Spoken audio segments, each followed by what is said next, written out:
여러분, 올 한 해 2026년 하나님이 우리에게 주신 비전이 무엇인지 아십니까? 예, 함께 지어져 가는 교회입니다. 여기서 중요한 것이 이 말씀 구절 앞에 있는 성령 안에서, 그리스도 안에서, 이것이 반드시 전제가 되어야만 우리가 함께 지어져 갈 수 있다. 내 힘과 노력과 의지로는 안 된다.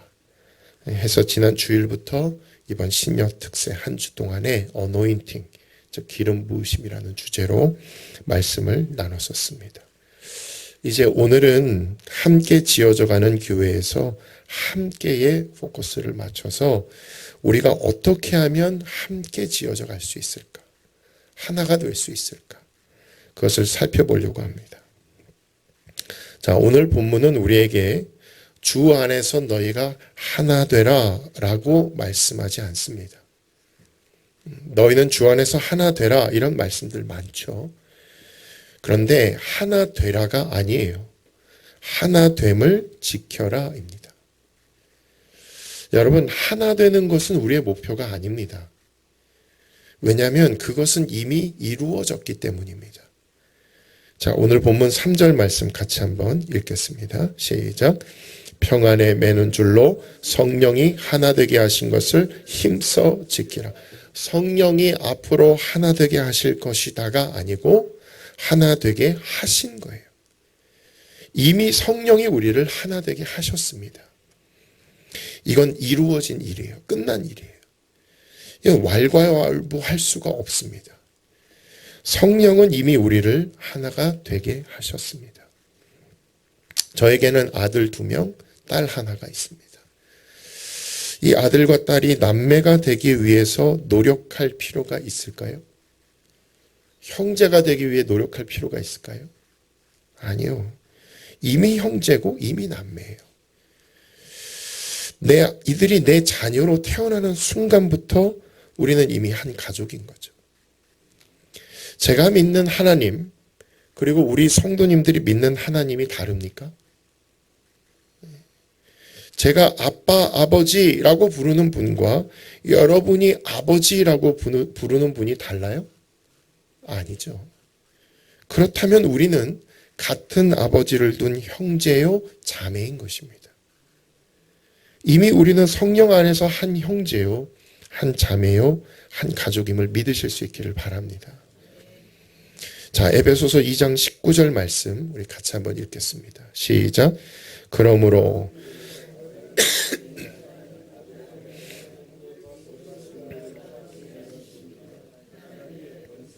예, 우리가 잘 쓰지 않는 단어죠. 권속이라는 말이요.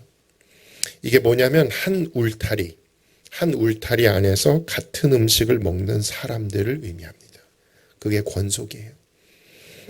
한 울타리 안에서 같은 음식을 먹는 사람을 우리는 다른 말로 식구라고 하죠.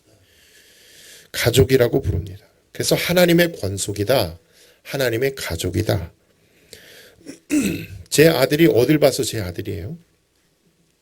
물론 붕어빵처럼 닮아서 아들이기도 하지만 제 아들이 제 아들인 까닭은 제 아들의 몸에 제 피가 흐르고 있어요. 제 아내의 피도 흐르고 있어요. 제 딸의 몸에도 제 피가 흐르고 있습니다. 제 안에 예수님의 피가 흐르고 있습니다. 여러분 안에도 예수님의 피가 흐르고 있습니까? 네. 안 흐르세요? 예수님의 피가 흐르고 있습니까? 아멘. 나도 그 피로 용서받았고 여러분도 그 피로 용서받으셨습니까? 아멘.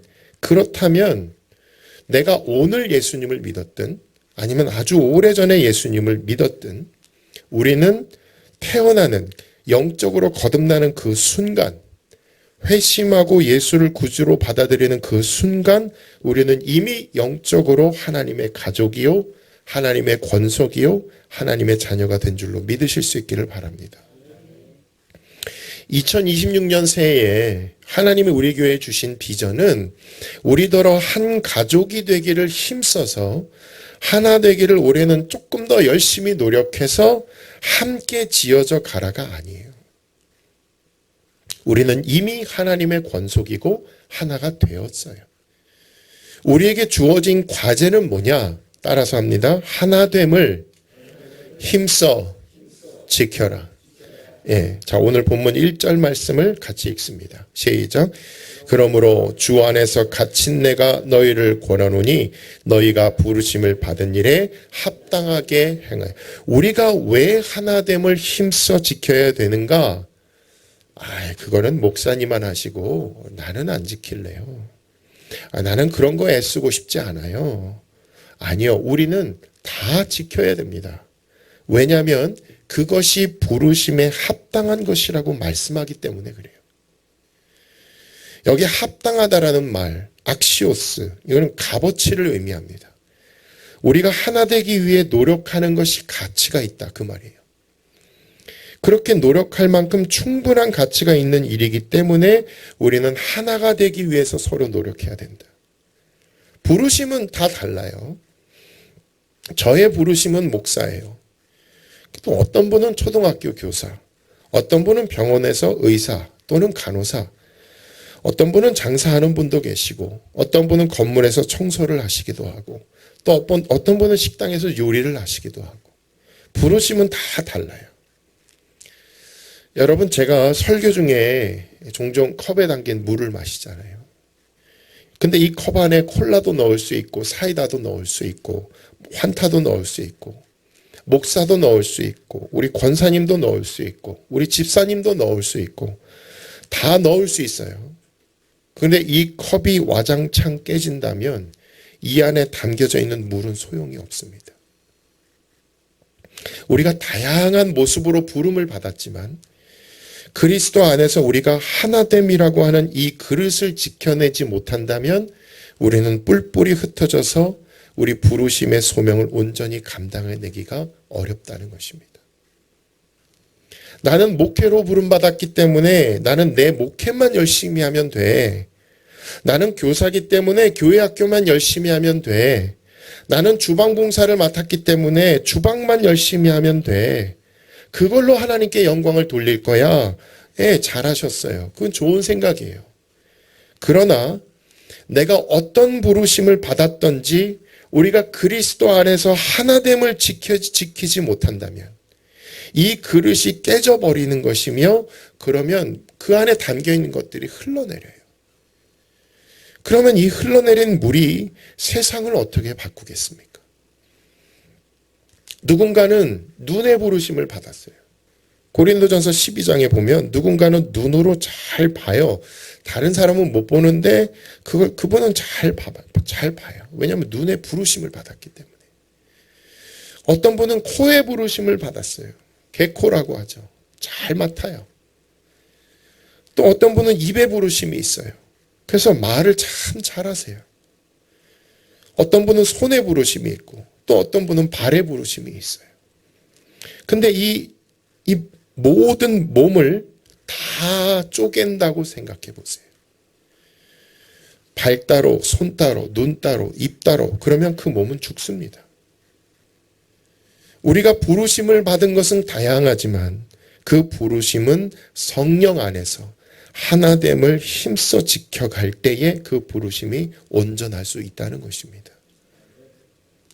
그래서 우리가 하나됨을 지킬 수도 있고 안 지킬 수도 있는 게 아니라 반드시 지켜야 합니다. 반드시 지켜야 우리 각 사람을 부르신 하나님의 온전하신 뜻을 세상 가운데 이룰 수 있기 때문에 주여 우리 2026년 이 한 해에 우리 고향 성만교회 공동체가 하나 되게 하여 주시옵소서. 자, 요한복음 17장 21절 말씀 읽어보겠습니다. 시작.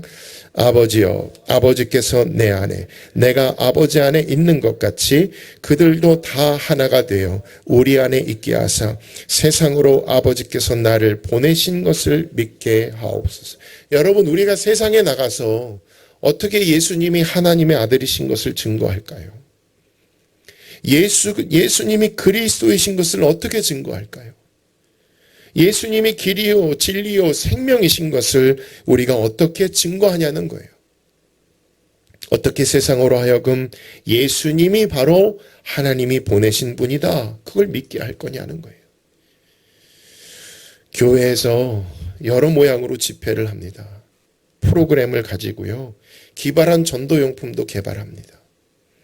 혹은 유명한 연예인 모셔서 집회를 하고 그분들의 간증도 듣고 그래서 세상으로 예수님 믿게 하려고 하는 건데 우리가 하나가 되지 못한다면 그 모든 프로그램들, 그 모든 간증들은 공허한 메아리가 됩니다.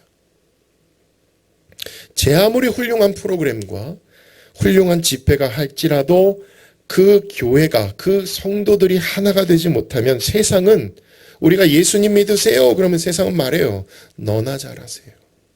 너나 잘하세요. 우리가 하나 되지 않은 상태에서 어떠한 탁월한 프로그램을 돌린다 해도 세상이 들을 때는 그냥 울리는 꽹과리 뿐이에요. 우리가 전하는 복음이 저들에게 그저 시끄러운 소음으로만 들린다고요. 그래서 우리는 하나됨을 지켜내야 하는 것입니다. 그것을 위해서 애를 쓰고 그것을 위해서 노력해야 하는 거예요. 그것을 위해서 기도해야 하는 겁니다. 하나님, 우리 교회가 성령이 하나 되게 하신 것을 지켜내게 하여 주시옵소서. 어떻게 지켜낼 거냐? 4가지 기둥이 있어요. 4가지. 자, 오늘 본문 2절 말씀 같이 읽겠습니다. 시작. 모든 겸손과 온유로 하고 오래 참음으로 사랑 가운데서 서로 용납하고. 자, 의자가 있어요. 의자. 다리가 4개가 있어요. 어떤 다리요? 겸손, 또 온유, 그 다음 오래 참음, 그 다음 사랑. 용납하는 거예요. 서로 용납하고. 만약에 기둥이 하나가 뽑혀져 있어요. 3개로 어떻게 앉긴 앉겠죠. 다리가 3개 남아있습니다. 그런데 하나가 더 뽑혔어요. 2개로 어떻게 서커스 하듯이 앉을 수는 있을 거예요. 3개를 뽑았다. 하나로 또 어떻게 기어이 또 거기에 앉으시는 분도 계시겠지만 얼마나 불안합니까?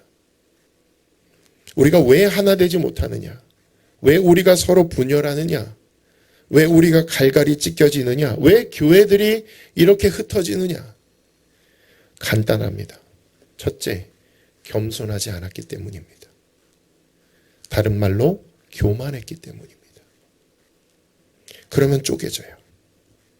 2번째, 온유하지 않아요. 싸나워요.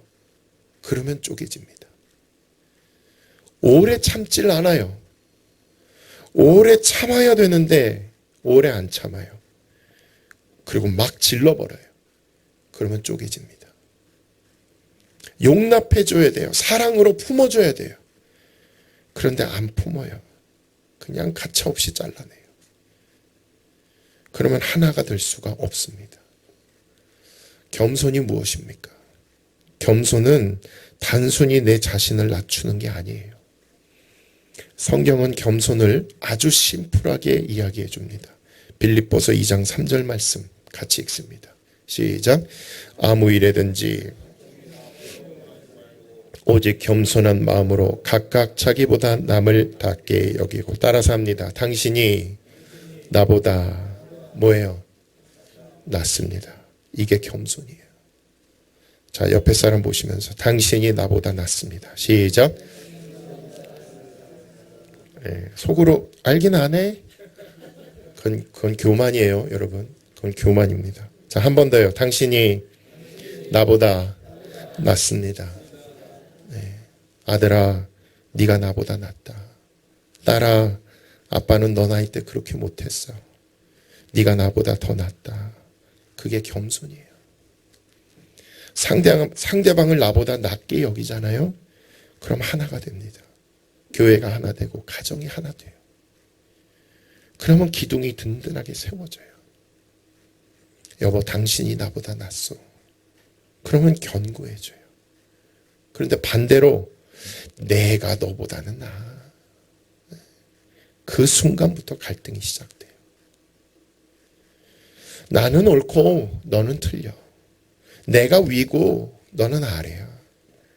내가 기준이야. 이렇게 가기 시작할 때 거기서부터 갈등이 시작되고 분열이 시작돼요. 그래서 위태로워지는 겁니다. 뻔해요. 왜 그렇게 싸우냐?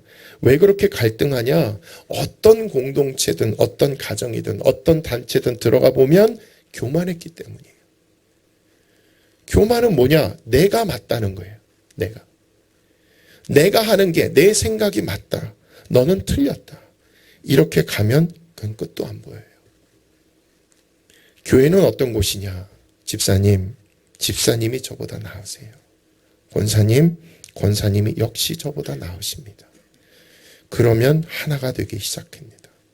하나된 영이 흐르기 시작해요. 거기서부터 갈등이 봉합되기 시작합니다. 두 번째, 온유예요.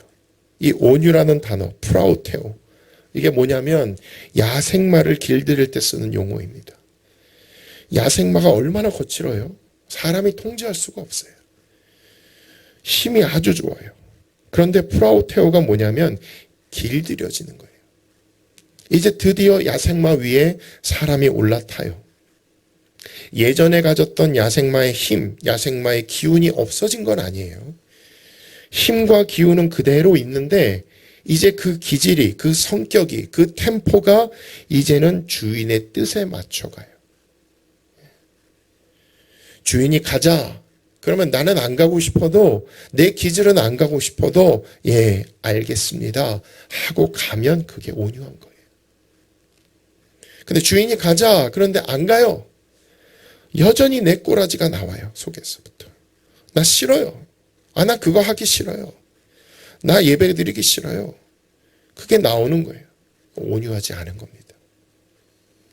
갈등이 생기기 시작해요. 근데 온유가 뭐냐면 가자.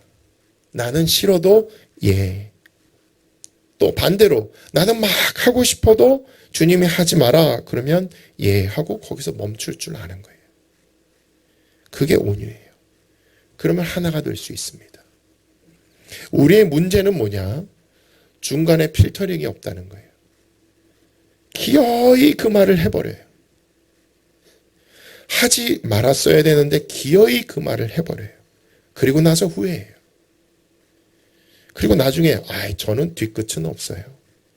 이미 우리는 받을 상처 다 받아버렸는데 뒤끝 없는 게 우리한테 전혀 위안이 되지 않는단 말이죠. 이게 우리의 문제예요. 그래서 우리가 갈등하는 거죠. 온유가 뭐냐면 하고 싶은 말이 있지만 참는 거예요. 내 안에 계신 성령께서 너 그거 하지 마. 아들아, 너 절대 강대상에서 그 말 하면 안 돼. 주님이 그렇게 감동하시면 절대로 그 말을 하지 않는 겁니다. 그게 온유예요. 그냥 내 성격 같아서는 확 질러버리고 싶어요. 근데 주님이 제 성격을 붙잡아 주세요.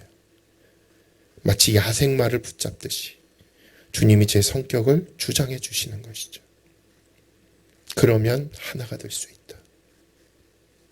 오래 참음도 용납도 마찬가지. 여러분, 이거는 내 힘으로는 불가능해요. 죽었다 깨어나도 내 의지로는, 내 노력으로는 불가능합니다. 내가 겸손해야지 한다고 그 다음 날부터 겸손해질까요? 내가 온유해야지 한다고 여러분 눈 뜨고 나서 바로 온유해질까요? 아니요. 겸손과 온유와 오래 참음과 용납은 예수님의 성품입니다. 그래서 우리에게 필요한 게 뭐냐면 기도가 필요해요. 솔직하게 말씀드립니다. 제가 만약에 이 단위에 서서 거짓말로 여러분, 우리는 겸손할 수 있습니다. 우리가 조금만 더 노력하면 온유해질 수 있습니다. 그렇게 말하는 건 기만이에요. 여러분, 속이는 거예요. 불가능해요. 우리 힘으로는 안 됩니다. 새해도 안 되고요. 내년이 돼도 안 될 거예요. 그럼 어떻게 해야 됩니까? 하나님 앞에서 가슴을 치며 무릎을 꿇고 기도해야 하는 것입니다. 하나님, 왜 또 그렇게 내가 저 형제에게, 저 자매에게 마치 내가 낳은 것처럼 왜 이렇게 제가 교만합니까? 하나님, 제가 또 그 말 하지 말았어야 됐는데 왜 또 말을 해가지고 이런 분란이 일어났습니다. 주님, 제가 온유할 수 있도록 저의 혀를 주장하여 주시옵소서. 그렇게 엎드려야 되는 거예요. 그랬을 때 주님이 우리 안에 감동하시면 내 힘으로는 도무지 할 수 없는 이 겸손이, 내 의지로는 할 수 없는 온유가, 내 생각으로는 죽었다 깨어나도 할 수 없을 것 같은 오래 참는 일들이, 용납하는 일들이, 사랑하는 일들이 일어나게 되는 줄로 믿습니다. 작년에 의정부에서 우리 교회로 적지 않은 성도님들이 오셨어요. 그 중에 한 분이 이제 사무실에서 새가족 영접을 하는데 저더러 뭐라고 하시냐면, 목사님, 좋은 데 사시네요. 좋은 데 사시네요. 여기가 의정부보다 집값이 비싸고 스타필드도 있고 저 이케아도 있고 부자 동네네요 여기. 그래서 제가 그랬어요. 부자긴 부자인데 다들 현관까지만 자기 집이고 나머지는 다 은행 겁니다. 여러분도 집에 다 빚이 있으실 거예요. 뭐 한 1억, 2억, 많으면 5억, 뭐 한 10억까지라고 한번 쳐볼게요. 2026년 새해를 맞아서 은행으로부터 서류가 하나 날라왔어요. 우리 집으로. 제목이 뭐냐? 채무 면제 확인서. 그래서 이게 뭐지? 하고 열어봤어요. 상기 채무자에 대하여 발생한 모든 원금 및 이자 책무를 전액 면제하며 이로써 채권 채무 관계가 완전히 소멸되었음을 확인합니다. 땡땡은행 은행자. 좋아요, 안 좋아요? 하나도 안 좋으신 표정이네. 그냥 계속 빚 안고 사실래요? 좋아요, 안 좋아요? 10억을 갚아야 될 의무가 사라졌다. 신나잖아요. 이게 실제로 나에게 일어난 일이라고 생각을 해보세요. 난리가 나겠죠. 가만히 있을 수가 없죠. 10억을 면제받았는데. 우리는 이런 문서를 받았다 그러면 바로 의심부터 하겠죠. 이 보이스피싱 아니야? 은행 가서 확인해 보겠죠. 내가 이런 걸 받았는데 이거 진짜냐? 근데 은행 직원이 말하는 거예요. 사실 어떤 분이 익명으로 와서 당신의 모든 빚을 다 갚아줬습니다. 우리는 그 익명이 누군지 잘 알고 있죠. 그래서 이거 진짜구나. 너무 감사하고 있는데 나한테 10만 원 빚진 사람이 있는 거예요. 그 사람은 어떻게 하면 좋을까요? 어떻게 하면 좋겠어요? 예? 여러분이 말씀을 너무 잘 알고 계셔요. 내가 은행에서 10억을 탕감받은 거하고 저 사람이 나한테 10만 원 빚진 거하고 그게 무슨 상관이에요? 받을 건 받아야 되는 거 아니에요? 자, 마태복음 18장 32절 말씀 같이 읽겠습니다. 시작. 이에 주인이 그를 불러다가 말하되 악한 종아 네가 빌기에 내가 네 빚을 전부 탕감하여 주었거늘 내가 너를 불쌍히 여긴 것 같이 너도 내 동료를 불쌍히 여김이 마땅하지 아니하냐 하고 주인이 노하여 그 빚을 다 갚도록 그를 옥졸들에게 넘기니라. 여러분 우리가 얼마나 문제가 많냐면요. 교회에서 찬양을 하고 교회에서 기도를 할 때 나 용서받았네. 나 용서받았네. 이거 가지고 막 울어요. 그러니까 나 용서받은 거 가지고는 너무 감사한 거예요. 나 10억 탕감받았네. 할렐루야. 막 그걸로 춤을 춰요. 나 용서받은 거 가지고는. 내가 정말로 10억을 용서받은 것에 대한 감격이 있다면, 기쁨이 있다면 10만 원 빚진 사람, 아이고 그냥 오늘로 퉁칩시다. 없는 걸로 합시다. 아니 내가 10억을 탕감받았는데 아이고 그 10만 원 없는 걸로 칩시다.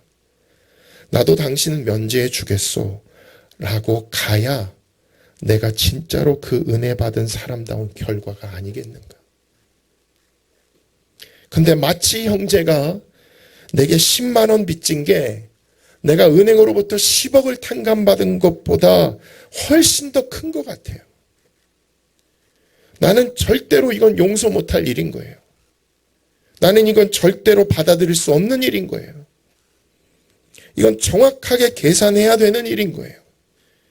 당신이 나한테 이렇게 잘못을 했고, 당신이 나한테 이런 말들을 했고, 언제 어디서 누가 어떻게 무엇을 왜, 그래서 나는 이렇게 상처를 받았고. 헨리 나우엔이라는 분이 있습니다. 이분이 카톨릭 수사면서 하버드 대학 교수로 퇴직을 했는데, 이 헨리 나우엔이 그분의 책에 이런 얘기를 썼어요. 용서에 대해서 쓴 책인데 한번 읽어보겠습니다. 다 같이 시작. 용서는 기억을 잊는 것이다.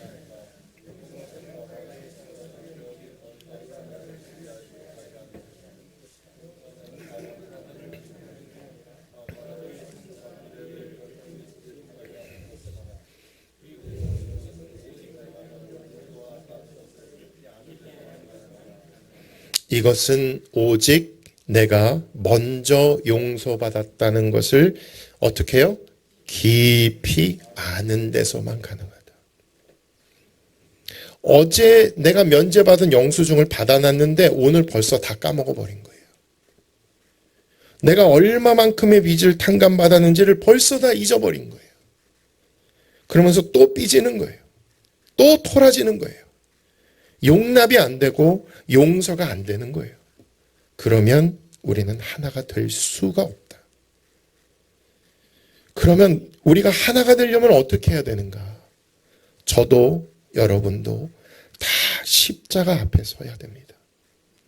십자가 앞에서 다시 한번 나 같은 죄인을 용서해 주신 그 용서의 깊이, 그 용서의 너비, 그 용서의 높이, 그 용서의 크심을 우리가 완전히 절절하게 느끼면 세상에 나를 용서하신 것 같이 그렇게 큰 용서하심이, 그런 사랑이 없다라는 것을 깨닫게 돼요.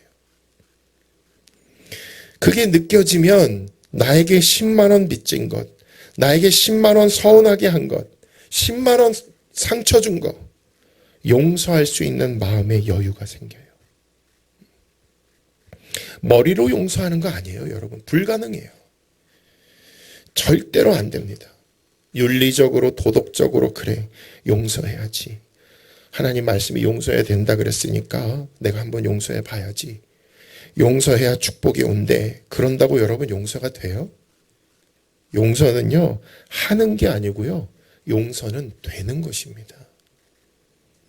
내 안에 십자가의 감격이 막 올라오니까 내가 용서해야 돼가 아니라 그냥 용서가 되어져요. 그냥 그 권사님이 용서가 돼요. 그냥 그 집사님이 용서가 되는 거예요. 상처가 안 되고요, 용서가 되어져요. 이런 은혜가 저와 여러분 안에 있게 되기를 소망하는 것입니다. 여러분, 오늘 이 말씀은요, 그래, 그거지. 이 말씀 누가 꼭 들었으면 좋겠다. 그 권사님이, 그 집사님이, 혹은 우리 목사님이 이거 좀 들었으면 좋겠다. 그래, 그분이 좀 교만했지. 그분이 나한테 실수했지. 그래서 그 사람이 좀 고쳐졌으면 좋겠다. 여러분, 그렇게 오늘 말씀 받고 계신다면 은혜를 다 쏟아버리는 겁니다. 오늘 주신 말씀을 가지고 그래, 그분이 나한테 그랬지, 그분 잘못이야, 이렇게 누군가를 판단하라고 말씀으로 내 옆에 있는 지체를 재단하고 정죄하라고 주시는 말씀이 아니에요. 우리는 항상 강단에서 말씀이 선포될 때 그 말씀을 나에게 주시는 말씀으로 받아야 합니다. 누구에게 주시는 말씀이요? 나에게 주시는 말씀이요. 이거 꼭 들었으면 하는 누구 집사님에게, 누구 권사님에게 주시는 말씀이 아니라고요. 내가 죄인 중에 괴수예요. 내가 다른 사람이 아니라 내가 바로 죄인 중에 죄인이에요. 그렇게 겸손한 심령으로 말씀을 받을 때 놀라운 은혜의 역사가 일어나게 되는 줄로 믿습니다. 사랑하는 성도 여러분, 말씀을 마칩니다. 우리는 하나입니다. 우리는 하나입니다. 우리는 하나입니다. 예수 그리스도를 구주로 영접한 순간 이미 하나님의 자녀가 되었고, 예수의 한 피를 받은 한 형제요, 한 자매가 되었습니다. 이제 새해 하나님이 우리 공동체에 주신 새로운 비전이 뭐냐면, 내가 너희를 이렇게 하나 되게 했으니까 이제 너희가 하나됨을 잘 지켜가며 함께 지어져 가거라. 나보다 남을 낮게 여겨주거라. 내 힘과 감정과 기분과 이거를 좀 우리 주님의 통제 아래에 두는 거예요. 저 형제가 양에 좀 안 차고 부족하다 해도 하나님의 때에 하나님이 그 형제를 다루실 것을 신뢰하면서 오래 참아주고 한 번 더 기회를 주고 또 용납해주고 또 사랑으로 품어주는 거예요. 용납해야지 해서 용납하는 게 아니라 내 안에 십자가의 사랑이 넘치다 보니 용납이 되어져요. 나도 이 형제를 이해할 수 있을 것 같다. 왜? 나도 옛날에 그랬으니까. 그래서 이 형제를 불쌍히 여기게 되고 이 형제도 언젠가는 내가 경험한 십자가의 은혜를 함께 받아들이고 함께 눈이 열리고 십자가 안에서 그 형제도 그 완고한 마음이 녹아내릴 줄로 믿습니다 하면서 기다리는 거예요. 그러면 올 한 해 우리에게 주신 이 비전 함께 지어져가는 교회를 이루게 되는 줄로 믿습니다. 이 은혜가 저와 여러분에게 함께 하시기를 주님의 이름으로 축원합니다. 할렐루야. 기도하시겠습니다.